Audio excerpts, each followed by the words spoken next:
ओम शांति। आज का विषय है शांति की शक्ति का महत्व एवं शांति की शक्ति को हम कैसे बढ़ाएं। पुरुषार्थ में शांति की शक्ति का कितना महत्व है और इसको हम कैसे बढ़ाएं। विषय तो हम सभी ने बाबा की अभी रिवाइज की उसी दिन वीडियो देखी थी और बाबा ने इस सीजन में उस रिवाइज मुरली में हमें सभी को बहुत बड़ा इशारा दिया। परिवर्तन का आधार है शांति की शक्ति। बाबा ने और भी 2-3 सत्ता बताई हैं, लेकिन वो सत्ता परिवर्तन नहीं कर सकती, लेकिन ये आध्यात्मिक शक्ति, साइलेंस की शक्ति, ये परिवर्तन कर सकते हैं। विश्व परिवर्तन का आधार है साइलेंस पावर, शांति की शक्ति। और वैसे ही सो परिवर्तन का आधार भी इस साइलेंस पावर है। स्वयं के अंदर भी अगर परिवर्तन करना है तो हर ब्राह्मणों को इस साइलेंस की पावर, शांति की शक्ति को बढ़ाना है। वैसे तो इस सीजन की पहली जो विदेशी भाई बहनों के साथ जो बाबा की मुरली चली थी, बाबा ने उसमें भी इशारा दिया था कि अब क्या करो, मनसा सेवा बढ़ाओ। तो मनसा सेवा कौन कर सकता है? जिसके पास ये साइलेंस की शक्ति है, जिसके पास शांति की शक्ति का स्टॉक है, वही मनसा सेवा कर सकता है। क्योंकि बाबा ने कहा कि अब सुनने या सुनाने का समय नहीं है। अब कोई सुनना नहीं चाहता, लेकिन अनुभव करना चाहता है। और उस अनुभव कराने का आधार है शांति की शक्ति। एक होता है सेवा के महारथी, दूसरा होता है भाषण करने वाले महारथी, और तीसरा है अब मनसा सेवा वाले महारथी। जिन्होंने इस ज्ञान और योग का अभ्यास कर अपने जीवन को, खुद को परिवर्तन किया है, जिन्होंने अपनी स्थितियों को बनाया है और अपने योग बल को जमा किया है, इस योग बल को विश्व में फैला करके जो अन्य आत्मा है, जो कोई विकारों के वश में है, कोई संस्कारों के वश में है, कोई जीवन की कोई समस्या है, तो ऐसी आत्मा को जो मनसा सेवा के द्वारा जो सकाश देता है, ये सकाश उसके तक पहुंचती है। जैसे धूप में कोई हवा का झोंका आता है, थोड़ा तो तसल्ली मिलती है। इसी तरह जीवन की समस्या के समय अगर थोड़ा भी मनसा सेवा की झलक हम दिखाते हैं, तो ऐसे समय उस तड़पती हुई आत्माओं से दुआएं मिलती हैं और आगे ये दुख और अशांति बढ़नी है। तो जिन्होंने साइलेंस पावर को बढ़ाया है, अपनी स्थिति को बढ़ाया है, और जो गुप्त रूप से ये मनसा सेवा कर रहे हैं, आगे चलकर की ऐसी आत्माएं ज्यादा प्रत्यक्ष होंगी ब्राह्मण परिवार में। क्योंकि अन्य आत्मा उसको ढूंढते हुए आएंगी, उनका दर्शन करने के लिए आएंगी, उनको साक्षात्कार होंगे। वाणी सेवा के द्वारा हम लिमिटेशन भगत बना सकते हैं, लेकिन मनसा के द्वारा अनेक भगत निर्माण कर सकते हैं, अनेक आत्माओं को सहयोग दे सकते हैं, अनेक आत्माओं की दुआएं ले सकते हैं।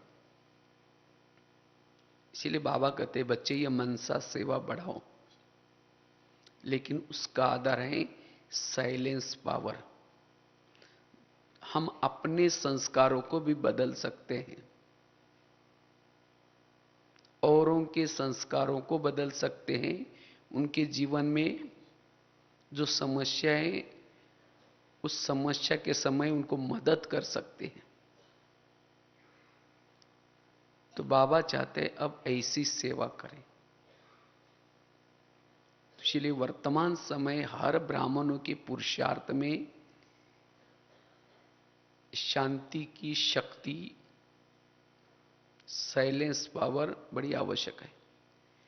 तो हमारे पुरुषार्थ में साइलेंस पावर, शांति की शक्ति कितनी जरूरी है, थोड़ी इसके ऊपर चर्चा करते हैं। जब हम साइलेंस में रहते हैं, शांति में स्थित रहते हैं, वही भ्रुकुटी के आसन में आत्मा के स्वरूप में टिक सकता है। जिसके पास साइलेंस का बल नहीं है, शांति की शक्ति नहीं है, वो भ्रुकुटी के आसन पर आत्म स्वरूप में टिक नहीं सकता। आज कई भाई बहनों की कंप्लेन है, पता नहीं हम आत्मा अभिमानी स्थिति में नहीं टिक सकते। क्यों? उनके पास साइलेंस का बल नहीं है। अगर भ्रुकुटी के आसन पर बैठना चाहते हो, चाहे योग के समय, चाहे कर्मों में, तो यह साइलेंस बल जरूरी है, शांति की शक्ति जरूरी है। अशांत वाली आत्मा भ्रुकुटी आसन पर नहीं स्थित हो सकती।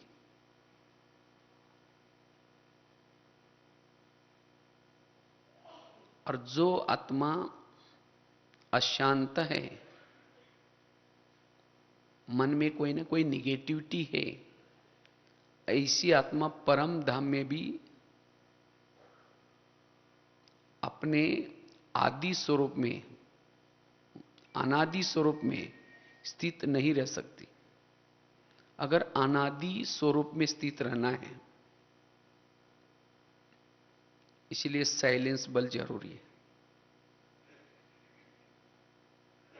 कई कहते परम धाम में भी हम ज्यादा समय रोहन नहीं कर पाते।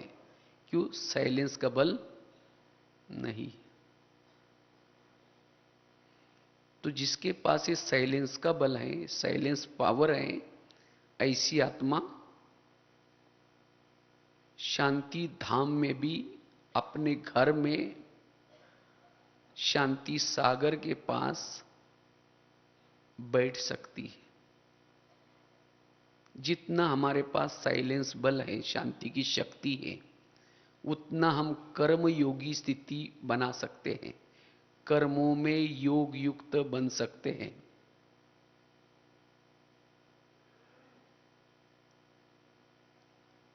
जिसके पास साइलेंस का बल है, उसका टाइम वेस्ट नहीं होगा, हर पल उसका टाइम सफल होगा। ऐसी आत्मा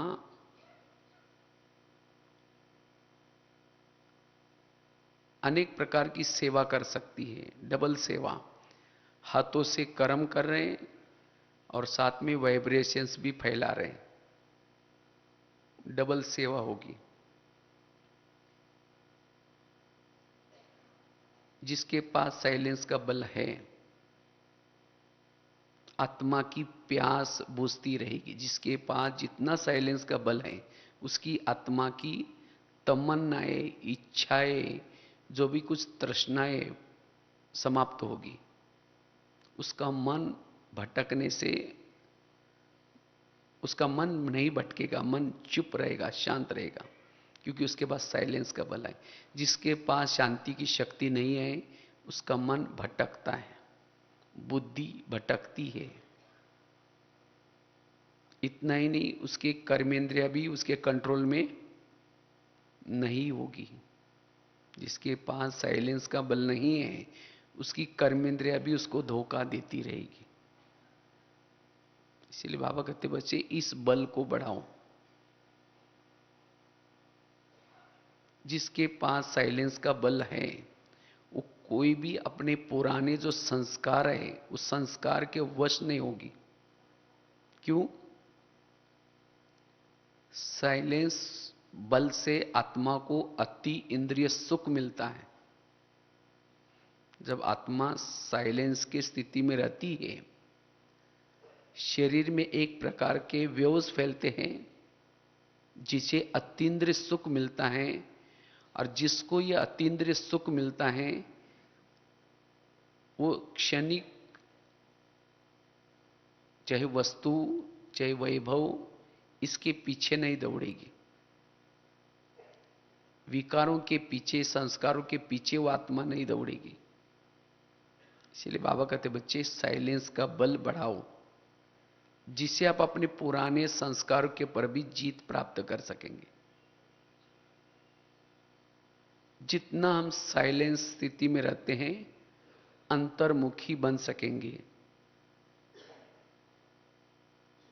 साइलेंस वाला ही अंतर्मुखी बनता है।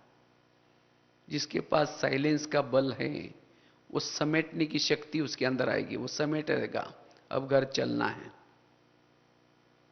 साइलेंस की स्थिति में रहने वाला, उसको बार बार उसको घर की स्मृति रहेगी।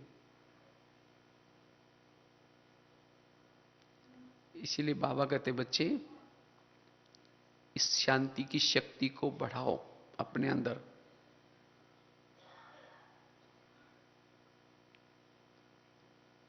साइलेंस की शक्ति से दिन प्रतिदिन हमारी लाइट हाउस माइट हाउस स्थिति, कर्माती स्थिति आती जाएगी। जितना हम साइलेंस में रहेंगे, कर्मातीत बिंदु रूप स्थिति, बीज रूप स्थिति का आधार भी साइलेंस पावर है। जितना जिन्होंने अपने साइलेंस बल को बढ़ाया, शांति की शक्ति को बढ़ाया, उतना उज्ज्वला स्वरूप स्थिति में स्थित रह सकते हैं।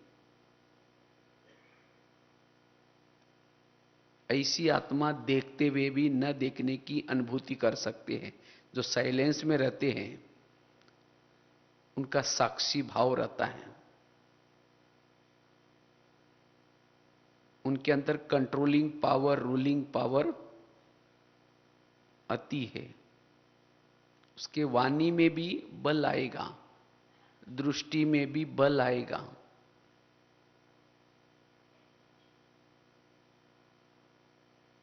तो सो परिवर्तन के लिए बहुत आवश्यक है साइलेंस पावर। इसीलिए बाबा कहते बच्चे इसको बढ़ाओ। इतना ही नहीं, विश्व परिवर्तन का आधार भी साइलेंस पावर है।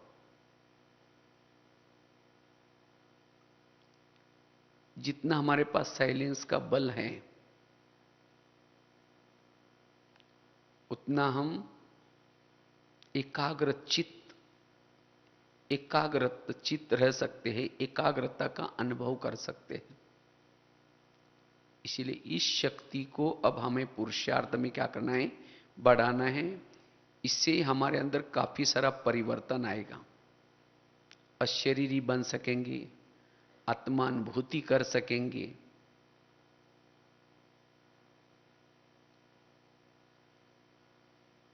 निरंतर योगी बन सकेंगे, ज्वाला स्वरूप योगी बन सकेंगे, उपराम बन सकेंगे। शांति से ही हमारे अंदर वैराग आएगा। जिसने अनुभव किया शांति का, उसको अब हमारा जो वैराग है वो ज्ञान से वैराग है। समझ है कि ये नहीं होना चाहिए, नहीं होना चाहिए। लेकिन जिन्होंने साइलेंस का अनुभव किया, उसका असली वैराग है। और जहां वैराग है वहां त्याग करना भी इजी है। और जहां वैराग है, त्याग है, वहां तपस्या करना भी सरल है। इसलिए बाबा कहते बच्चे इस शांति की शक्ति को बढ़ाते चलो। लेकिन इस शांति की शक्ति को हम कैसे पुरुषार्थ में बढ़ाएं, इतना ये महत्वपूर्ण का अभ्यास है। लेकिन इसको हम कैसे अपने पुरुषार्थ में बढ़ाएं? परिस्थिति विपरीत है। विपरीत परिस्थिति में भी हमारा मन एकाग्र रहे, क्योंकि अशांत कराने वाली भी कुछ बातें हैं। अशांत कराने वाली कुछ समस्या आएंगी, बातें आएंगी, लेकिन विपरीत परिस्थिति में भी हम उस शांति को कभी ना छोड़े, अपने स्वधर्म को कभी ना छोड़े। कौन सी ऐसी बातें आती हैं हमारे जीवन में?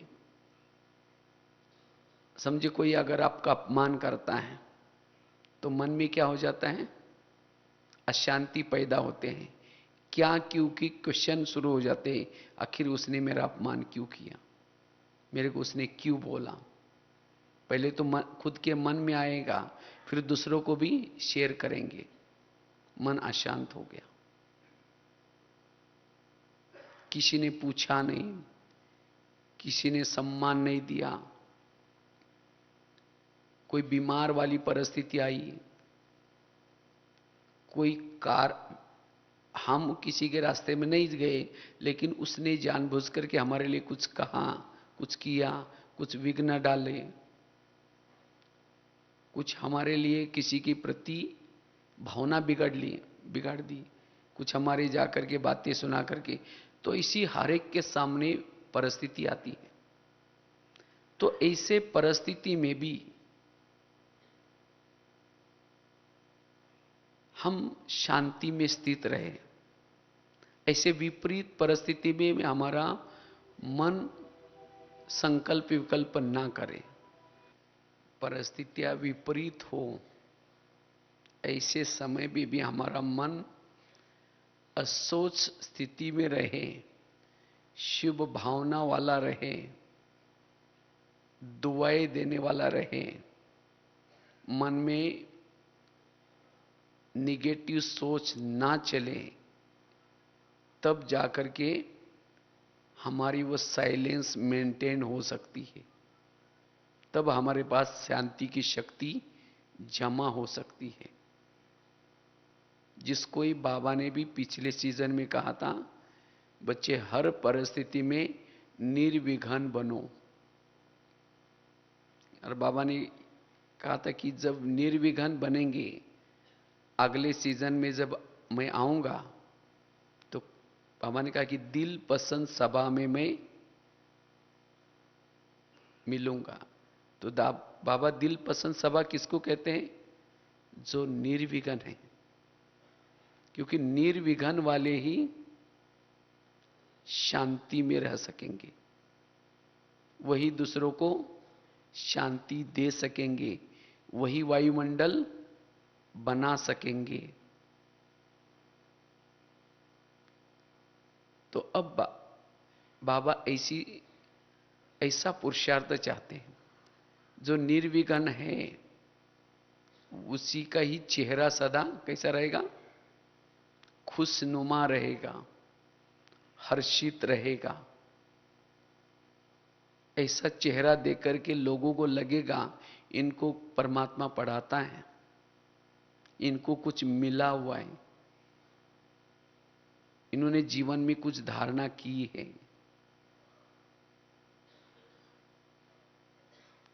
तो इसलिए विपरीत परिस्थिति में भी हमारा मन सदा असोच रहे, और तब हम अशरीरी का अनुभव, विधेयी स्थिति का अनुभव, कर्मातीत बनने का अनुभव कर सकेंगे। तब हम बाप समान बन सकेंगे। बाप समान अर्थात जैसे बाबा शांति का सागर है, तो अब यहां हम भी मास्टर शांति के सागर बन करके शांति का स्वरूप बन करके शांति फैला सकेंगे। तब औरों के ऊपर दया कर सकेंगे, औरों के भूलों को क्षमा कर सकेंगे, अपकार पर भी उपकार कर सकेंगे। यह है बाप समान की स्थिति। तो हम कौन सा ऐसा पुरुषार्थ करें जिससे हमारी विपरीत परिस्थिति में भी शांति बनी रहे? उसके लिए 5-6 बातें, क्योंकि शांति कुछ बातों का रिजल्ट है। केवल हम कहने से शांत नहीं बनेंगे, लेकिन अगर कुछ बातें, जो बातें हमारे मन को संकल्प चलाने के निमित्त बनाती है, अगर उन बातों के ऊपर हमारा ध्यान है, तब हमारी शांति बनी रहेगी। जिसको बाबा कहते बच्चे, मन को कंट्रोल करो। सबसे पहली बात है सहन शक्ति। सहन शक्ति से ही शांति होगी। अगर मेरे पास सहन शक्ति की कमी है, उसको शांति नहीं होगी। इसीलिए हम अपने पुरुषार्थ में सहन शक्ति को बढ़ाते चले। जिसको सहन नहीं होता वो स्वधर्म में टिक नहीं सकता, स्वमानों में नहीं रह सकता, उसकी अंतर्मुखता भंग हो जाती है, उसके मन में नेगेटिव थॉट चलना शुरू हो जाते हैं। इसलिए हमें क्या सीखना है? सहन करना, ये सीखना है। अगर एक सहन शक्ति हमारे पास आ जाए तो और शक्ति हमारे जीवन में ऑटोमेटिकली आएगी, क्योंकि सहन शक्ति बड़ी बहन है और बाकी समेटने की शक्ति, समाने की शक्ति, सामना करने की शक्ति, उस परिस्थिति का सामना करने की शक्ति भी आएगी, क्योंकि सहन शक्ति से मनोबल बढ़ता है। सहन शक्ति हमारा एक प्रकार का कवच है। ये सहन शक्ति का कवच पहन करके कर्म क्षेत्र पर जाना है। अगर सहन शक्ति नहीं तो मन में खूब निगेटिव थॉट चलेंगे, और जिसके मन में निगेटिव थॉट्स हैं वो भ्रुकुटी के सिंहासन पर कैसा बैठ सकता है? वो कर्म योगी कैसे बन सकता है? वो परम धाम में कैसे टिक सकता है? भले योग में बैठेंगे, शुरू तो करेंगे, लाल लाइट चल रहा है, गीत बज रहे हैं, शुरू करेंगे मैं आत्मा हूं, शांत शुरू, फिर कहेंगे मेरे उन्होंने क्यों बोला, फिर कहेंगे छोड़ो कोई बात नहीं मैं आत्मा, फिर कहेंगे 15 दिन पहले भी तो बोला था, फिर कहेंगे ठीक है कोई बात नहीं मैं आत्मा हूं, फिर कहेंगे सबके बीच में क्यों बोला। वही बातें याद आएगी, परम धाम में नहीं जा सकेंगे, ना मन जाएगी ना बुद्धि जाएगी। इसीलिए हमें सहन करने की शक्ति को बढ़ाना है।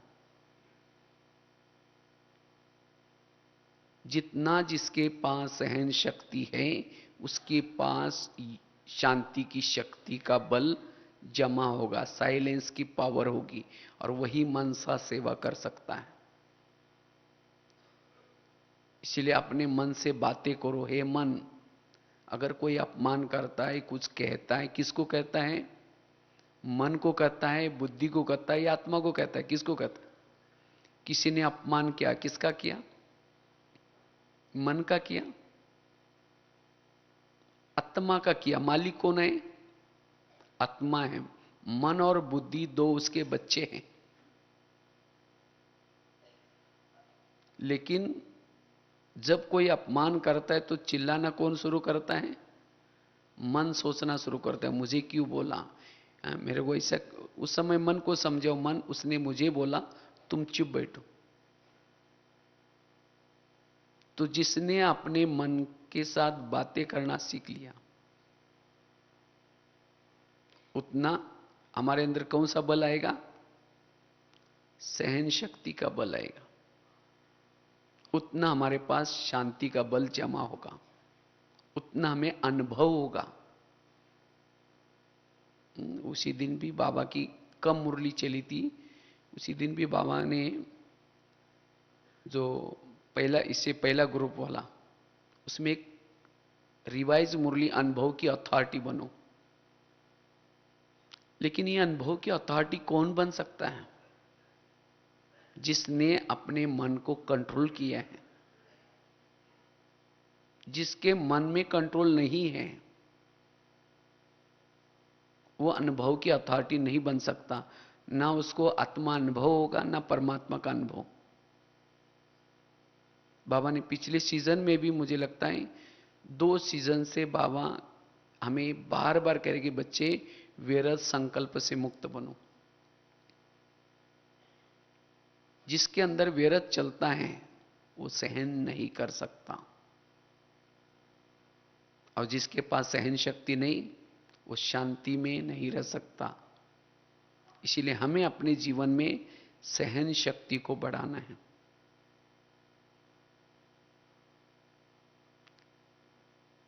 दूसरी बात है, अगर हमें शांति की शक्ति को बढ़ाना है, ड्रामा के ऊपर विश्वास रखने की जरूरत है। कभी कभी हम ड्रामा को भूल जाते हैं, ड्रामा कल्याणकारी इसको भूल जाते हैं। तब कभी कभी विपरीत परिस्थिति में हमारा मन क्या होता है? अशांत होता है। इसलिए ड्रामा कैसा हमारा है? कल्याणकारी। ड्रामा की हर घटना कल्याणकारी। बाबा ने हर एक का ड्रामा जो बनाए हैं बहुत सुंदर एडिटिंग किए हैं। बड़ा फुर्सत से बाबा ने हर एक का ड्रामा बनाया है। बाबा यही ड्रामा बार बार रिपीट क्यों करता है? क्योंकि इसकी एडिटिंग बहुत अच्छी है। हमारे आसपास के जो भी लोग हैं ये सब हमारा क्या करने वाले हैं? कल्याण करने वाले हैं। जब ड्रामा कल्याणकारी है, हर परिस्थिति कल्याणकारी है, तो विपरीत परिस्थिति में हम निगेटिव क्यों सोचें? इसीलिए सदा ड्रामा के ऊपर विश्वास। जिसका ड्रामा के ऊपर विश्वास है वही शांति का अनुभव कर सकता है।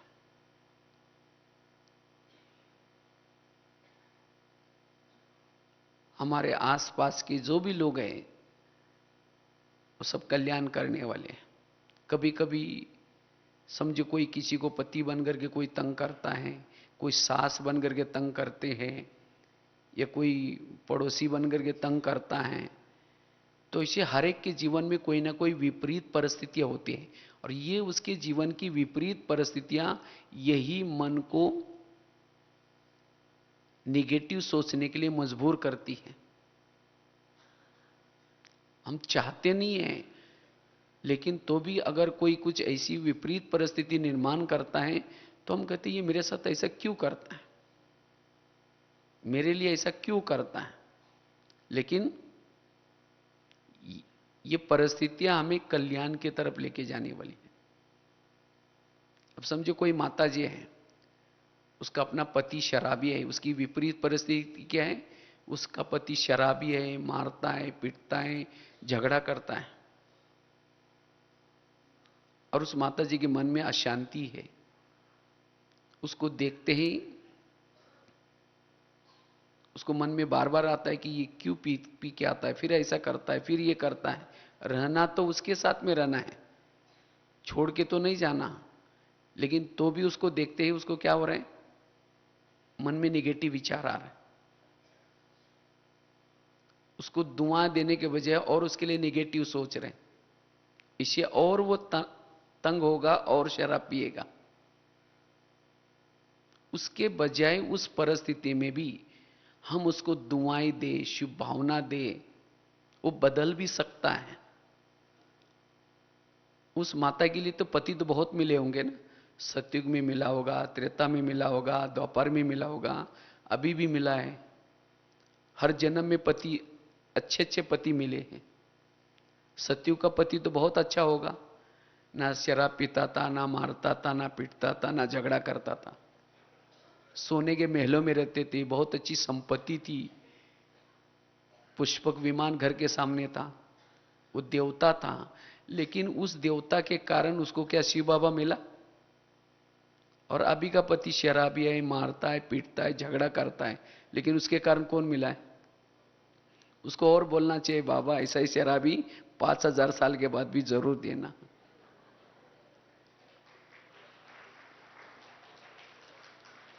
तब ऐसे शराबी के साथ भी बहुत प्यार से रहेगी, वो भले कुछ भी करे तो भी वो, उसकी भावना उसकी बिगड़ेगी नहीं। और तब उसका प्यार देख करके, उसका स्नेह देख करके वो शराबी भी शराब पीना भी छोड़ देगा, वो बदल देगा। इसीलिए सचमुच हमारा ड्रामा बड़ा कल्याणकारी है। हम बहुत अच्छे अच्छे गली में रहे होंगे, अच्छे अच्छे शरीरों में भी रहे होंगे, लेकिन संगम युग का हमारा जो कुछ है सब कैसा है? बड़ा कल्याणकारी है। इसलिए बाबा कहते बच्चे, विपरीत परिस्थिति में भी वाह ड्रामा वाह, वाह बाबा वाह निकले। तो जिसके मन में वाह ड्रामा वाह, वाह बाबा वाह निकलता है, वही विपरीत परिस्थिति में भी सोमान में रह सकता है, सोधर्म में रह सकता है, अपने मन के थॉट्स को बचा सकता है। इसीलिए हमें ड्रामा के ऊपर विश्वास। तीसरी बात है, अगर हमें शांति की शक्ति को बढ़ाना है, विपरीत परिस्थिति में भी शांत रहना है, इसके लिए आत्माभिमानी स्थिति में रहने का अभ्यास। क्योंकि अशांति कब होती है, मन के थॉट्स कब चलते हैं? जब हम देह भान में आ जाते हैं। देह भान वालों को सहन नहीं होता। अपमान किसको फील होगा? देह भान वालों को होगा। मुझे उसने पूछा नहीं, मुझे उसको मान नहीं दिया, ये देह अभिमान के कारण। अगर हम आत्मा अभिमानी स्थिति में हैं तो सारे दिन में आने वाली विपरीत परिस्थिति में भी हम कैसे रहेंगे? शांत रहेंगे। इसीलिए हमें आत्माभिमानी बनने का पुरुषार्थ करें। आत्माभिमानी स्थिति का रिजल्ट है शांति की शक्ति। जितना हम आत्म स्वरूप में रहेंगे उतना मन चुप रहेगा, स्थिर रहेगा। जैसे घर में कोई बड़ा होता है तो छोटों को सोचने की कोई जरूरत नहीं है, वो कहते पापा जी बैठे हैं, हमारे बॉस बैठे हैं। इसी तरह शरीर रूपी घर में अगर आत्मा का भान है तो मन को सोचने की कोई जरूरत नहीं, मन चुप रहता है। अगर जब आत्मा का भान नहीं होता, जब देह का भान होता है, तो मन को चिंता लगती है कि ये क्या होगा, कैसे होगा। जैसे लगता है कि मन को लगता है मैं जवाबदार हूं, और यही हमारे अशांति का कारण है। इसके कारण मन में नेगेटिव विचार चलते हैं, मन अशांत होता है। इसीलिए बाबा कहते बच्चे, देही अभिमानी बनो, तो मेरी ये आत्माभिमानी स्थिति नेचुरल बनी रहे। इसके लिए बाबा ने कई साधन दिए हैं। खान पान शुद्ध, पवित्रता की धारणा, ईश्वरीय नशाओं का अभ्यास, अमृत वेले का योग, क्लास के पहले का योग, ये मुरली, ये सब बातें हमारे इसीलिए हम करते हैं। इससे हमारी स्थिति कौन सी बनेगी? आत्माभिमानी स्थिति। जितना आप अमृत वेला ठीक ठाक आंखें खोल करके, अच्छा स्वरूप में होकर के, नशे में अगर योग करेंगे तो आत्मा को बल मिलेगा। और जब आत्मा को बल मिलेगा तो सारा दिन नेचुरल आपकी भ्रूकुटी में आत्म ज्योति जागृत रहेगी, आत्माभिमानी स्थिति रहेगी। और जो आत्माभिमानी स्थिति में रहता है, वो कोई कुछ भी कहता है तो भी उसका मन चुप रहेगा, शांत रहेगा। उसको पता है कि आत्मा बैठा है, मतलब आत्मा के स्वरूप में है, तो कोई संकल्प विकल्प नहीं चलेंगे। इसीलिए हमें ये जो पुरुषार्थ है अमृत वेला का, मुरली ठीक ठाक सुनने का, क्लास के पहले आकर के अच्छी तरह जागरूक होकर के योग करने का, अपनी पवित्रता को मेंटेन रखने का, ये बातों के ऊपर हमारा ध्यान है, तब हमारी आत्माभिमानी स्थिति रहेगी। अगर थोड़ी भी इन बातों में हम अल्लस अलबेलापन आ जाते हैं, अमृत वेला ठीक नहीं किया, मुरली ठीक ठाक नहीं सुनी, क्लास के पहले योग नहीं किया, तुरंत हमारा देहभान जागृत होता है, और देहभान वालों को फिर उसके संकल्प विकल्प चलेंगे, इससे हमारी शांति भंग होगी। फिर हम ये ना मनसा सेवा कर सकेंगे, ना वाइब्रेशंस फैला सकेंगे। इसलिए आत्माभिमानी स्थिति को बनाकर रखना है। तो कितनी बातें बताई? पहली बताई, सहन शक्ति को बनाकर रखना है, सहनशील बनना है। दूसरी बात बताई, हाँ, ड्रामा के ऊपर विश्वास। और तीसरी बात है आत्माभिमानी स्थिति। चौथी है हमारी वृत्ति अगर शांति को बनाकर रखना है, साइलेंस पावर को बढ़ाना है, तो हमारी वृत्ति शुद्ध, क्लीन और क्लियर चाहिए। वृत्ति, अगर वृत्ति में कुछ निगेटिविटी है, वो कभी भी शांति में नहीं रह सकता। वृत्ति, एक व्यक्ति के प्रति भी अगर वृत्ति में अंदर कुछ घुसा हुआ है नेगेटिव, वो आत्मा कभी भी शांति में नहीं रह सकती। इसीलिए चाहे कुछ भी हो जाए, हम अपनी वृत्ति को शुद्ध रखना है। वृत्ति कैसी बनती है? सोचने से वृत्ति बनती है। अगर किसी व्यक्ति के प्रति अगर आप निगेटिव सोचेंगे, तो आपकी वृत्ति भी उसके लिए कैसी बनेगी? निगेटिव। अगर वृत्ति निगेटिव है, उस व्यक्ति को सामने देखते ही आपका वायुमंडल भी निगेटिव फैलेगा। आप साइलेंस में स्थित नहीं रह सकते, स्वधर्म में टिक नहीं सकते, अंतर्मुखी नहीं बन सकते। न चाहते हुए भी आपका मन बोलना शुरू करेगा। भले मुख नहीं बोलेगा, लेकिन मन बोलता है, ये ऐसा है, ये ऐसा है, इसने ऐसा किया। मन बोलना शुरू करता है। इसीलिए अपनी वृत्ति को कैसे बनाना है? पॉजिटिव। अगर किसी के लिए मेरी वृत्ति निगेटिव बनी है, तो अब हमें क्या करना है? अपने मन से बात करके, उस व्यक्ति के गुणों को देख करके। अभी दादी जी क्लास कर रहे थे, दादी ने बहुत अच्छी एक बात कही, क्या करो? गुणों की चोरी करो। क्या करो? गुणों की चोरी करो। वैसे तो हम सभी को बाबा ने क्या बनाया? हंस बनाया। सभी हम कौन है? होली हंस है।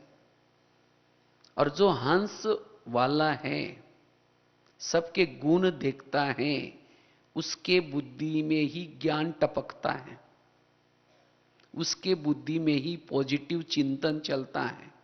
थोड़ा भी मैंने अगर किसी का नेगेटिव देखा, किसी के अवगुण देखा, वृत्ति भी नेगेटिव बन जाएगी और उसके बुद्धि में ज्ञान नहीं बैठेगा। जैसे स्कूल कॉलेज में एक बहुत सुंदर चित्र दिखाया जाता है, सरस्वती मां किसके ऊपर बैठी है? हंस के ऊपर बैठती थी। ये चित्र हमें बहुत बड़ी शिक्षा देता है। पानी के अंदर हंस तैर रहे, सरस्वती मां उसके ऊपर बैठी है। अगर कोई छोटा बच्चा जाकर बैठेगा तो क्या हो जाएगा? हंस भी डूब जाएगा और बच्चा भी डूब जाएगा।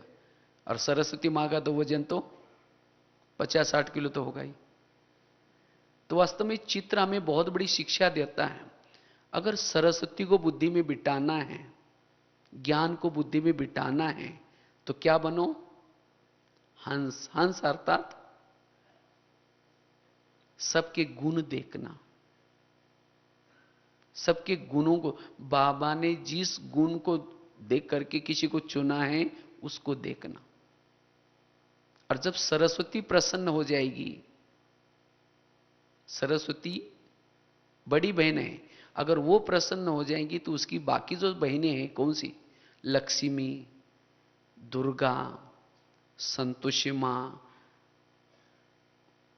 सब देवियां आएगी। इसीलिए स्कूल कॉलेज में और किसी की पूजा नहीं करते, पूजा किसकी करते हैं, सरस्वती की। इसी तरह हम भी सभी यूनिवर्सिटी में पढ़ रहे हैं, तो हमें भी किसको पुकारना है, सरस्वती को पुकारना। मतलब चिल्लाने की जरूरत नहीं। स्कूल में जैसे कहते थे ना, हे चार दे मां, हमें तार दे मां, ऐसे ज्ञान दे मां, लेकिन हमें हंस बनना है बस। अगर हम हंस बन करके बैठते हैं तो सरस्वती क्या करेगी, बुद्धि में बैठेगी। और जब सरस्वती बैठेगी तो बाकी सभी बहनें भी आ जाएंगी। इसीलिए बाबा कहते, बच्चे हमारा पुरुषार्थ है गुण देखना। जो गुणों को देखता है उसकी वृत्ति शुद्ध है, और जिसकी वृत्ति शुद्ध है वही साइलेंस में रह सकता है। कौवे के ऊपर सरस्वती मां क्यों नहीं बैठी, क्योंकि कौवा कैसा है, काला। काला अर्थात अंदर कुछ बाहर कुछ। अगर वो कौवे वाली वृत्ति हमारी है, कोई बहन या भाई सामने नहीं आए और दो चार जन मिले उसकी बुराई करे, वो ऐसा है वैसा है, और अचानक आया तो क्या कहेंगे, अभी अभी हम आपको याद कर रहे थे। पीछे से तो बुराई कर रहे हैं और सामने कहेंगे आपको याद कर रहे थे। मुख में राम बगल में, ऐसी आत्मा शांति में स्थित नहीं रह सकती, स्वधर्म में टिक नहीं सकती। इसीलिए वृत्ति हमारी शुद्ध रहे, क्लीन और क्लियर रहे। अच्छा, हमारे वास्तव में अशांति का कारण है निगेटिविटी। किसी की बातों को हम निगेटिव देखते हैं, कोई अगर सुनाता है तो सुनते हैं। अगर कोई आकर के आपको किसी बहन के बारे में, सेंटर के बारे में, मधुवन के बारे में अगर कोई सुनाता है तो क्या करना है, घर में कोई कचरा ला करके डालेगा तो क्या करेंगे, हाँ कहेंगे और हमारे जहां पूजा होती है वहां डाला करो, ऐसे बोलेंगे। तो ऐसे हमें अपनी वृत्ति को शुद्ध रखना है, और जिन्होंने अपनी वृत्ति को शुद्ध रखा, क्लीन और क्लियर रखा, वही साइलेंस पावर को बढ़ा सकता है। और लास्ट की बात है, अगर हमें साइलेंस पावर बढ़ाना है, इसके लिए नेगेटिव बातों को क्या बना दो, पॉजिटिव। जीवन में आने वाली हर नेगेटिव बातों को क्या बना दो, पॉजिटिव। बातें आएंगी, परिस्थितियां आएंगी, लेकिन क्या बना दो, पॉजिटिव। जितना उस बात को पॉजिटिव रूप में लेते हैं तो उतना वो बातें आपको मन में चिंतन करने नहीं देगी।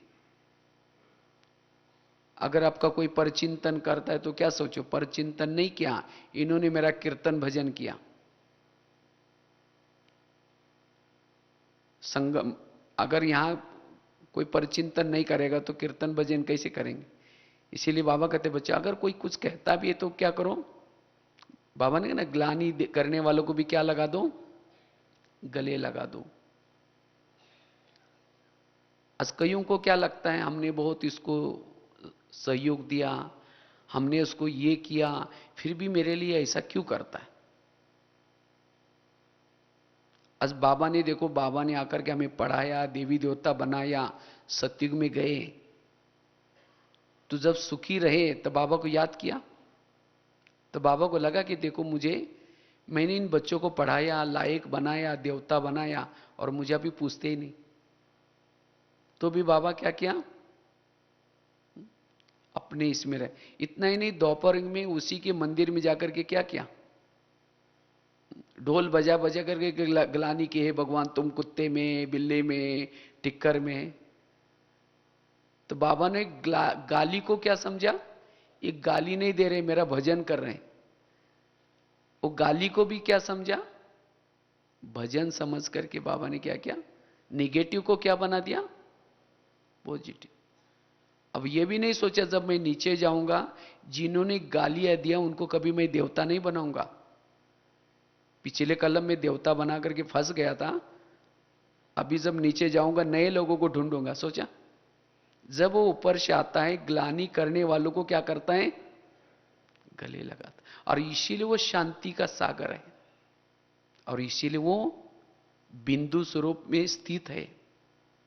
इसी तरह अपकार करने वालों के ऊपर भी हमें क्या करना है, उपकार, दया का गुण, क्षमा का गुण, और वही शांति में रह सकता है। और जो शांति में रह सकता है वही आत्मानुभूति कर सकता है, परमात्मानुभूति कर सकता है, वही वाइब्रेशन फैलाने की सेवा कर सकता है। तो स्वयं के परिवर्तन के लिए, विश्व परिवर्तन के लिए अब हमें साइलेंस वर्ड को बढ़ाना है। इससे हम लाइट हाउस, माइट हाउस बन सकेंगे। इससे हम अनुभूति करा सकेंगे, स्वयं भी हर गुण और शक्तियों की अनुभूति कर सकेंगे। यह है वर्तमान समय का पुरुषार्थ।